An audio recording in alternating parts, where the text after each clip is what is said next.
여러분 안녕하십니까. 탄핵 위기에 몰린 윤석열 대통령이 추가로 대국민 담화에 나서면서 정치권이 더 격렬하게 요동치고 있습니다. 사사건건 오늘도 특집으로 여야 입장 대변하는 네 분과 함께 혼돈의 전국 상황 살펴보도록 하겠습니다. 안녕하세요. 안녕하세요. 지금도 뉴스가 쏟아지고 있는데요. 차차 하나씩 좀 살펴보기로 하고요. 윤석열 대통령 오늘 오전 담화부터 좀 짚어보도록 하겠습니다. 자, 오늘 담화에 등장한 윤석열 대통령의 모습은 계엄령을 선포했을 때와 비슷해 보였습니다. 거대 야당을 향해서 다시 포문을 열었는데 잠시 듣고 시작하도록 하겠습니다. 거대 야당 대표의 유죄 선고가 임박하자 대통령의 탄핵을 통해 이를 회피하고 조기 대선을 치르려는 것입니다. 국가 시스템을 무너뜨려서라도 자신의 범죄를 덮고 국정을 장악하려는 것입니다. 이야말로 국헌문란 행위 아닙니까? 네, 계엄에 대한 역풍을 맞고 있던 상황에서 국헌문란을 한 것은 거대 야당이라고 강변을 했어요. 김현주 대변인. 네. 지난 7일 오전에 이제 담화를 하셨었죠. 당시에는 사과의 뜻을 밝히면서 앞으로 있을 모든 일에 대해서는 정치적, 법적 책임에서 회피하지 않겠다. 그리고 앞으로 일어날 모든 임기를 포함해서 당의 일임을 해서 처리하겠다라는 굉장히 짤막한 담화를 하셨던 것에 비해서 이번에는 일종의 해례본이라고 할까요? 본인의 해명 내용을 상당히 길게 담으면서도 애초에 그 계엄 선포했을 당시에 왜 선포를 했고자 했던가 하는 그 이유를 상당히 길게 함으로써 본인이 계엄 선포한 것에 대한 그 해명성 이런 내용들이 많이 추가가 된 것이 아닌가 저는 그렇게 파악을 했습니다. 네, 계엄 사유가 정당했다고 재차 어떻게 보면은 이제 계엄령을 선포했을 때보다 더 강하게 호소한 것이라는 그런 분석이 나오고 있거든요. 김정은 대변인. 저는 오늘 윤석열 대통령의 담화문이 지난 12월 3일 계엄을 선언할 때의 확장판에 다름 아니다라고 평가를 해야 될 것 같고요. 오늘같이 그 반성도 없고 또 비이성적, 비상식적인 주장으로 가득 찬 이 책임 회피성 발언을 왜 이 시국에 지금 했을까 하는데 좀 의문점을 좀 갖습니다. 오늘 하신 말씀들을 가만히 들여다보면 당신은 민주주의를 지키기 위한 최후의 보루로서 했다고 하시지만 당시 12월 3일 날 보여줬던 수많은 반민주적 행태들 그리고 이 폭력이 난무했던 상황들 이런 상황들을 어떻게 설명할 수 있을지 전 전혀 이해가 되지 않는다. 납득이 되지 않는다.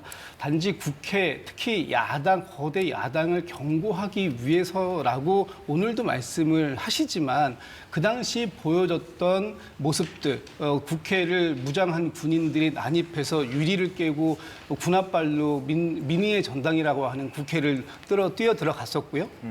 또 지금 어제도 특전사령관이 증언을 했습니다만 대통령으로부터 문을 부수고 들어가서라도 안에 있는 국회의원들을 다 끌어내라. 지시 있었고 체포조가 운영이 됐다라는 얘기가 있고 지금 경찰청장마저도 사전에 대통령으로부터 특별 지시를 받은 이런 모든 정황들이 속속 밝혀지고 있음에도 불구하고 대통령께서는 현실과 동떨어진 그런 말씀을 오늘 말씀을 많이 하신 걸 봐서 대통령의 현실 인식 이것도 굉장히 문제가 있다. 저는 일단 이렇게 평가하겠습니다.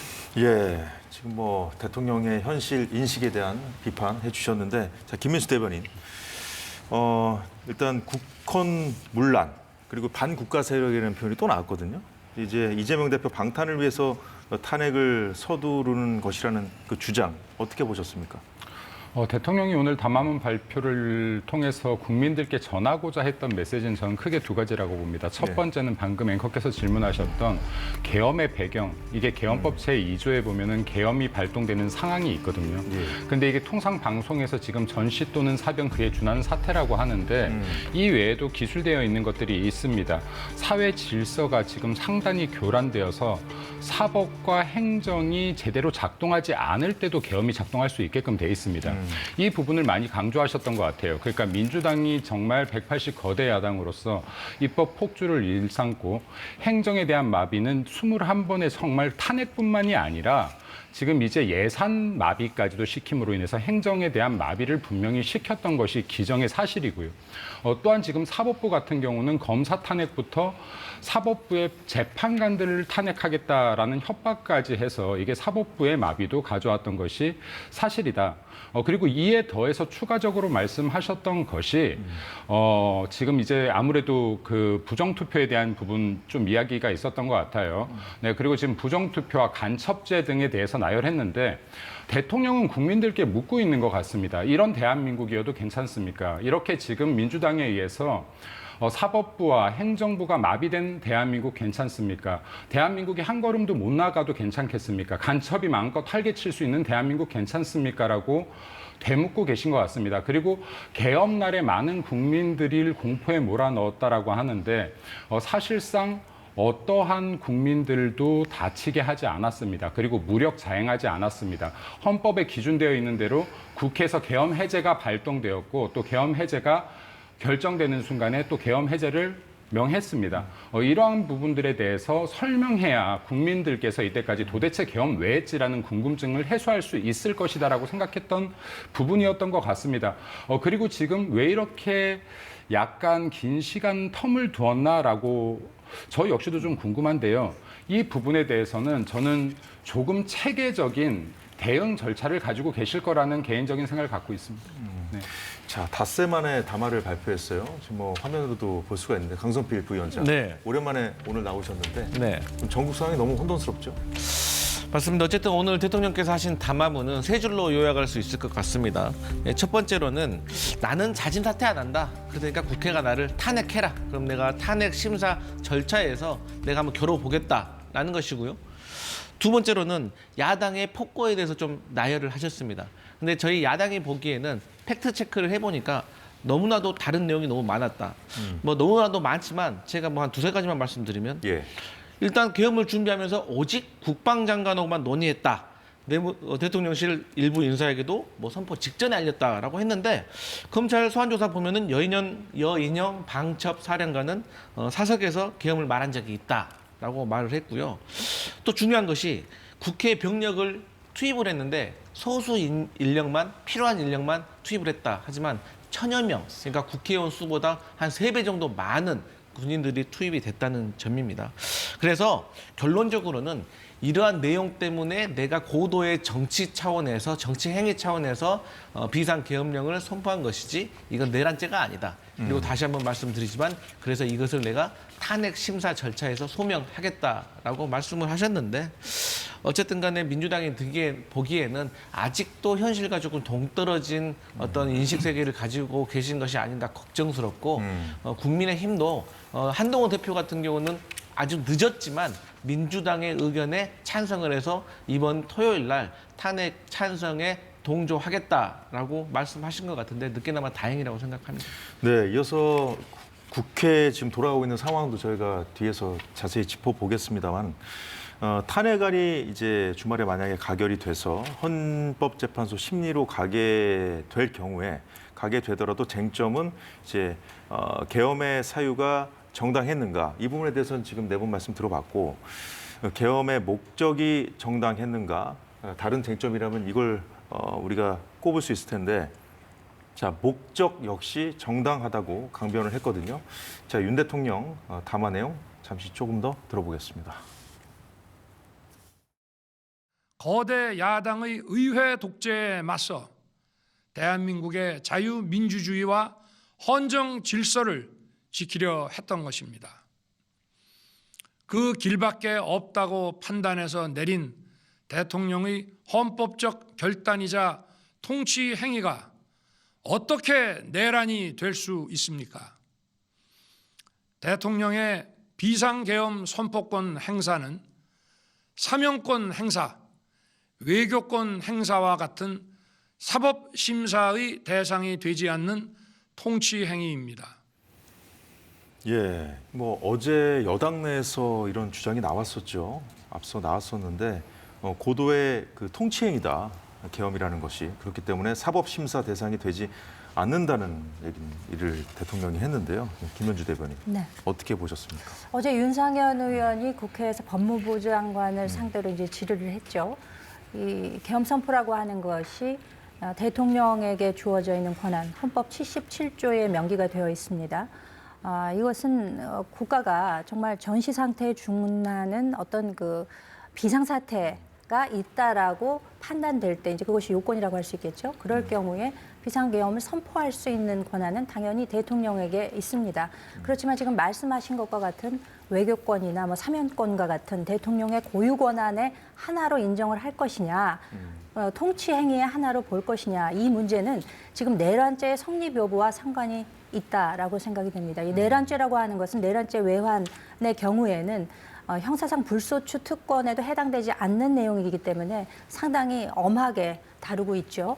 그 내란 수괴죄로 연결이 될 때에는 그 처벌 조항이 사형 무기징역, 무기금고밖에는 없습니다. 그럴 정도로 굉장히 엄중한 처벌이 있기 때문에 예. 이 내란죄에 있어서는 해당되지 않는다. 그러니까 비상계엄의 확대라고 하는 것이 과거 1997년 그 전원합의체 판결에서도 볼 수 있다시피 국가가 그 대통령이 가지고 있는 통치 행위의 하나이다라고 되어 있습니다만 그것은 이제 전반부에만 기록이 되어 있고 네. 후반부에는 그럼에도 불구하고 이것은 사법심사의 대상이다라고 분명히 명기가 되어 있는데 대통령께서는 법조인이시고 또 검사로서 26년간 재직을 하셨기 때문에 누구보다도 이 내용에 대해서 잘 알고 계심에도 불구하고 하지만 이것은 내란죄의 성립이 되지 않는다는 점을 강조하고자 이와 같은 말씀을 하신 것이 아닌가 그렇게 파악을 하고 있습니다. 예, 그 계엄을 선포하게 된 그 사유에 대해서 말씀드렸고 또 목적성, 이 목적이 정당했는가 김현주 대변인 말씀드렸고요. 김진욱 대변인.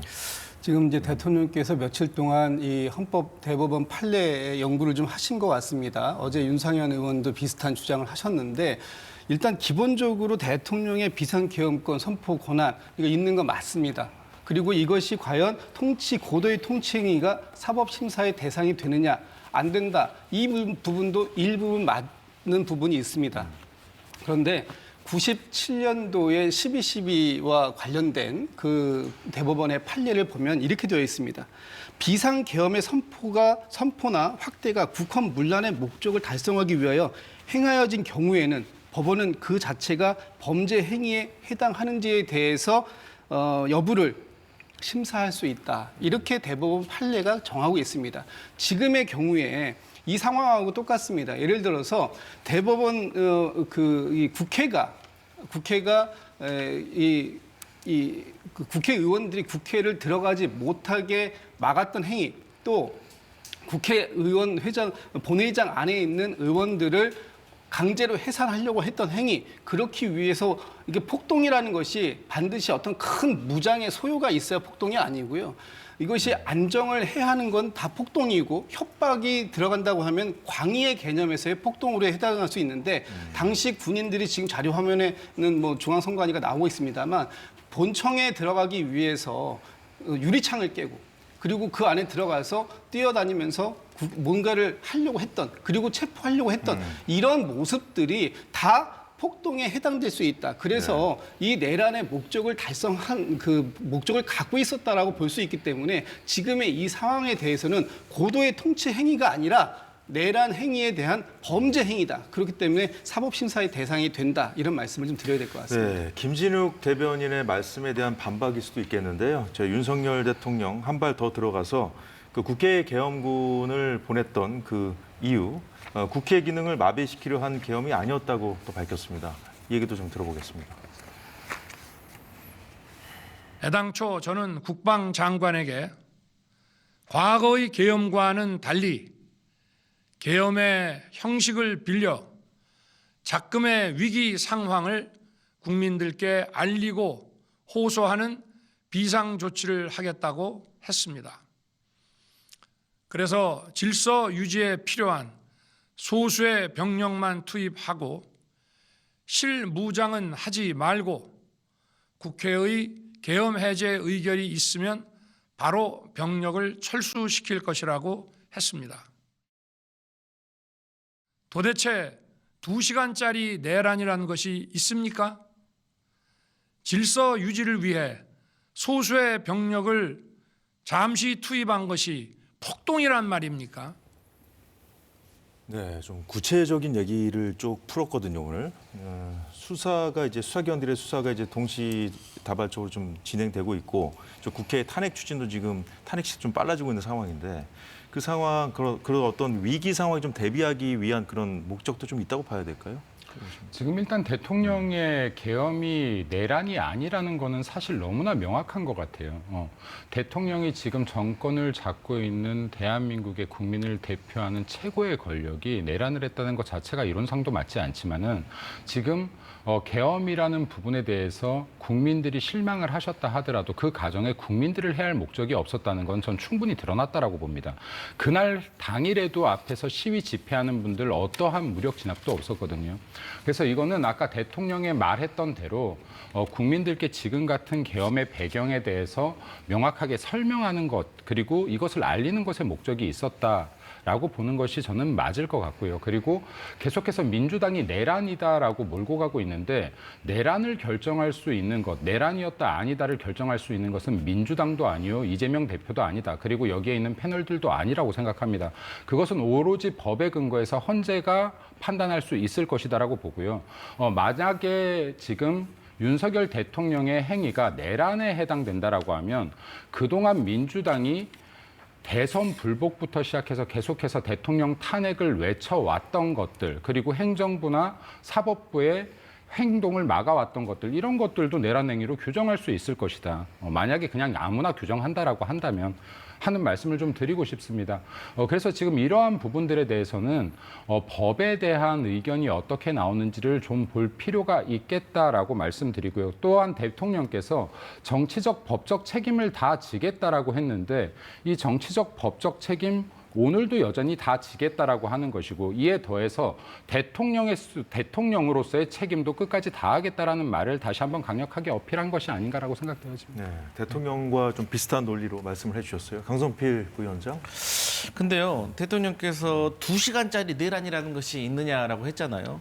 우리 형법 87조에 보면 내란죄에 대해서 이제 규정이 되어 있는데, 보면은 일시적이나 영구적으로 헌법 기관의 권능을 마비시키면은 그게 내란죄인 겁니다. 그러면 2시간이 일시적입니까? 일시적인 것이 아닙니까? 사람은요, 찰나의 순간에도 목숨을 잃을 수가 있는 겁니다. 그리고 소수 병력 투입했다고 하는데, 앞서 말씀드렸지만 1000명이 넘는 군병력이 국회에 진입을 했습니다. 그리고 창문을 깨고 들어가서 국회의장, 여야 대표 등 주요 인사들 14명 정도라고 지금 보도도 나와 있는데, 이런 분들을 체포하려고 했고, 특전사령관이라든지 국정원 제1차장이라든지 여러 명의 증언이 있습니다. 물론 여권에서는 이 부분도 객관적으로 수사를 통해서 확인해야 된다고 주장을 하시겠죠. 그런데 어쨌든 간에 국회와 선관위 창문을 깨고 들어가고, 또 선관위 같은 경우는 야간 당직자 5명이 있었는데 군인들이 가가지고, 거기는 비교적 국민들이 보고 있지 않기 때문에 좀 더 폭력적인 방식이었습니다. 휴대폰을 빼앗고 행동을 감시, 절제, 통제했다는 거죠. 그래서 이런 것들을 온 국민들이 봤기 때문에 탄핵 심판을 거쳐서 객관적으로 확인되긴 해야 되겠지만, 이미 온 국민들은 대통령이 내란죄를 저질렀다라고 강하게 믿고 있다, 이런 말씀 드리겠습니다. 네, 대통령의 담화에 야당들도 즉각적으로 반응을 내놨습니다. 더불어민주당은 대통령 담화를 두고 극단적인 망상의 표출이자 대국민 선전포고라고 맹비난했습니다. 윤석열의 정신적 실체가 재확인되었습니다.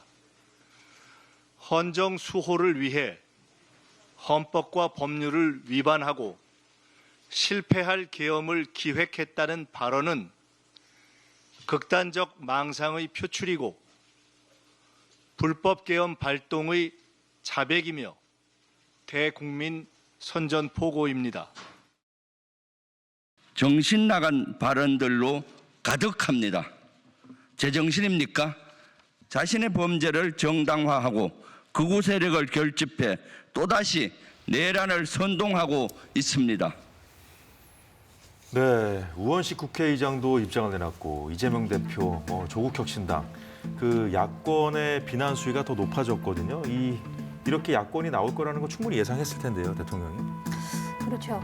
그런데 이제 좀 상황적인 변경이 있었다고 가정을 해본다면은 지난 7일에 대통령께서 모든 앞으로의 일정에 관해서 당에 일임하겠다라고 밝히면서 정치적 법적 책임을 지겠다. 또 동시에 사과의 뜻을 밝히지 않았습니까?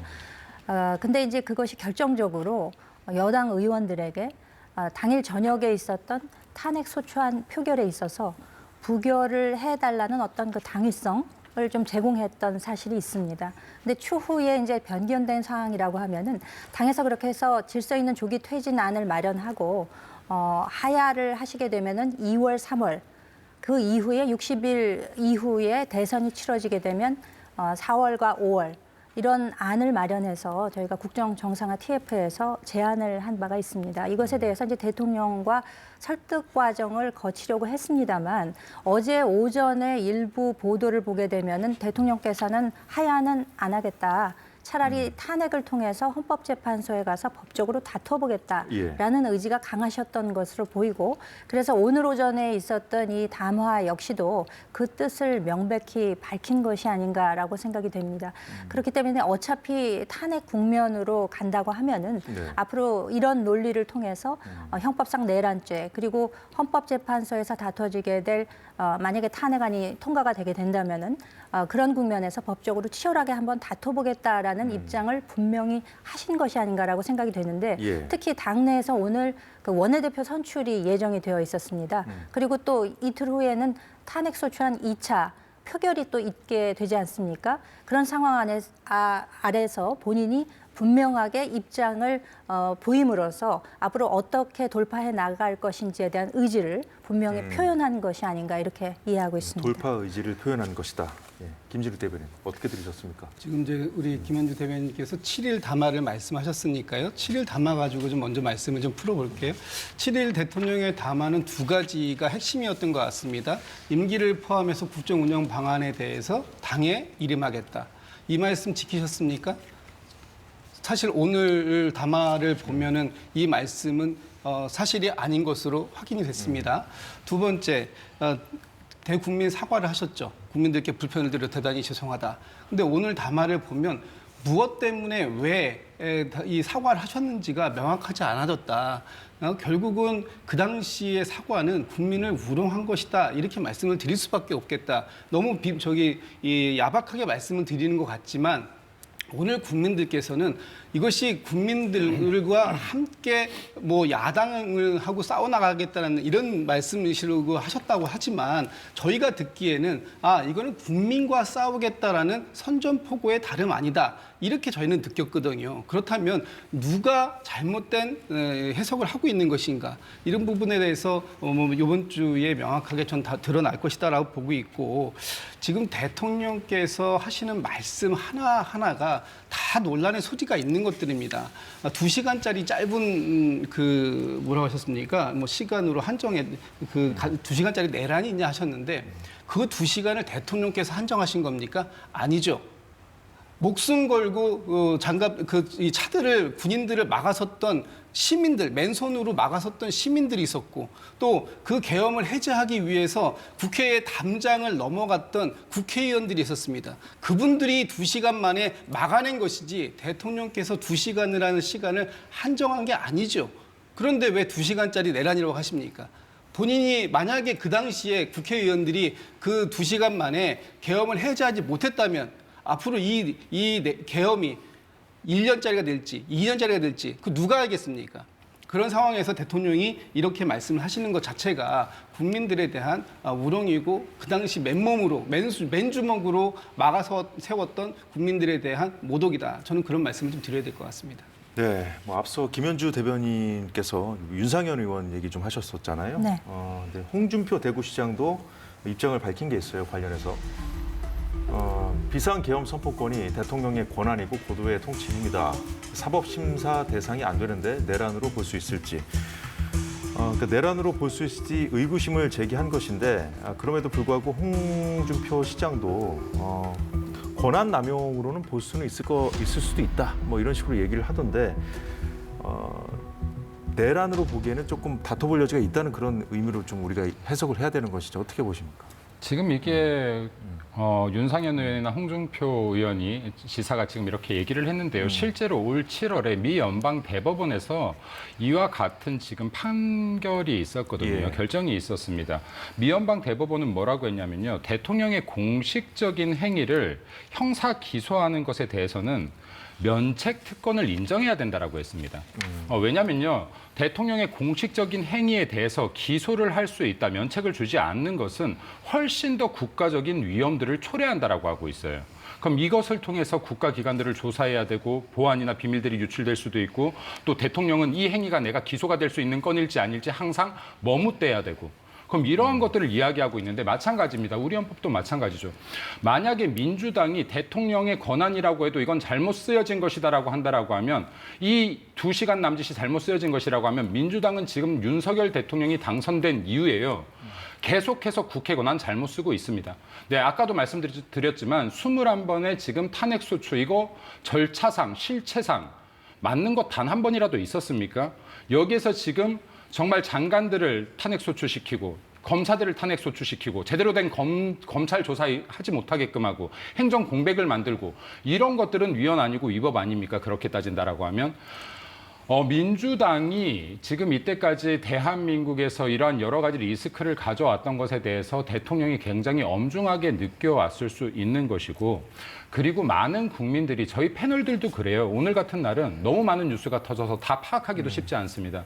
근데 생계 종사하고 있는 국민들께서 어떻게 이런 모든 뉴스들, 모든 안건들, 민주당의 행태들 다 파악할 수 있겠습니까? 민주당이 분명히 입법, 사법, 행정에 있어서 한 발도 나아가지 못하게 했던 것도 사실이다. 그리고 이러한 부분들에 대해서 여야가 함께 반성하는 시기나 조율할 수 있는 어떠한 방안들을 두지 않고 계속해서 지금 이 순간까지도 대통령의 내란죄로만 이렇게 몰고 있다라고 하면은 이것은 방향성을 잡기가 힘들 것이고 이러한 차원에서 대통령이 기꺼이 법적 판단이라도 받아보겠다로 결정하신 게 아닌가라고 생각되어집니다.